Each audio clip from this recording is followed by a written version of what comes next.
The gods who live at ease were terrified and gave up their attempt to chain up Zeus. You must remind him now about all this. Go sit beside him, touch his knees, and ask him to help the Trojans and to trap the Greeks between the ships and the salty sea to die, so that all of them can profit from their ruler, and Agamemnon, son of Atreus, can recognize his own insanity. He paid the best Greek fighter no respect. Thetis, in tears, replied, My boy, my child, why did I birth you for such suffering? Why did I mother you, take care of you?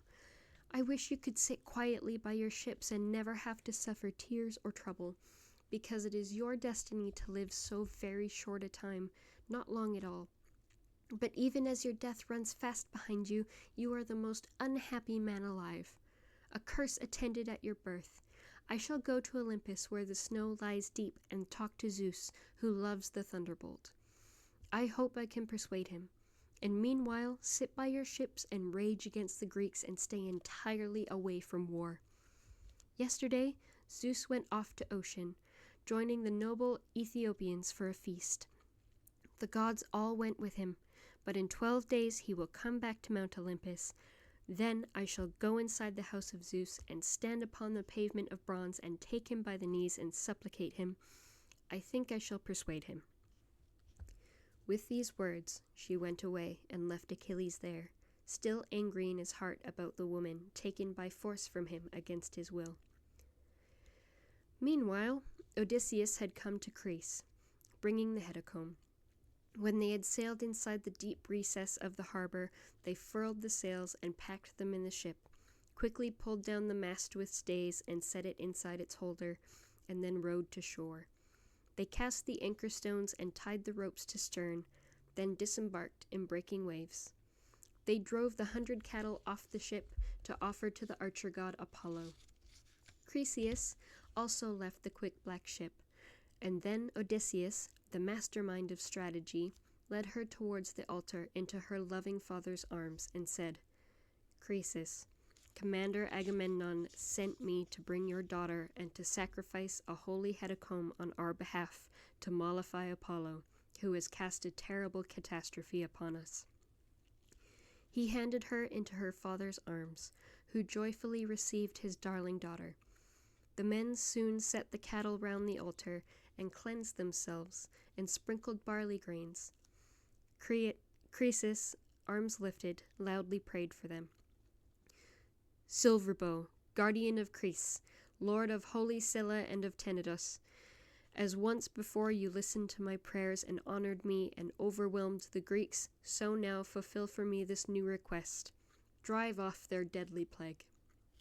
Apollo heard him. The men prayed too, and sprinkled barley grains, pulled back the cattle's heads and slit their necks, and skinned them, and cut off the thighs and laid 2 strips of fat on across them, with raw meat on top. The old man burned them on a log, and poured the flashing wine as a libation. The young man at his side held 5-pronged forks.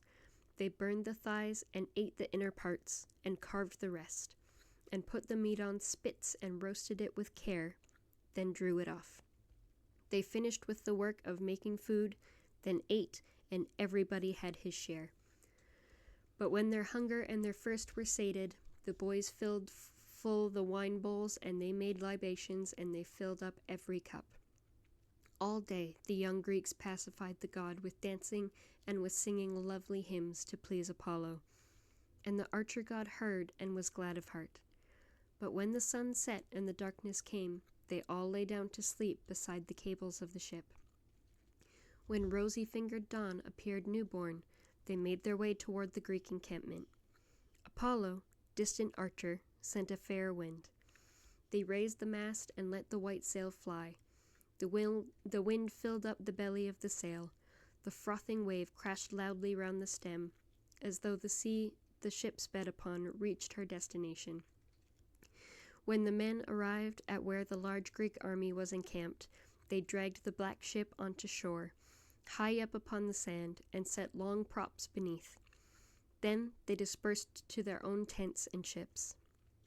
But all the while, Swift-footed Lord Achilles, the son of Peleus, whom Zeus had favored, still sat beside his ships and seethed with wrath.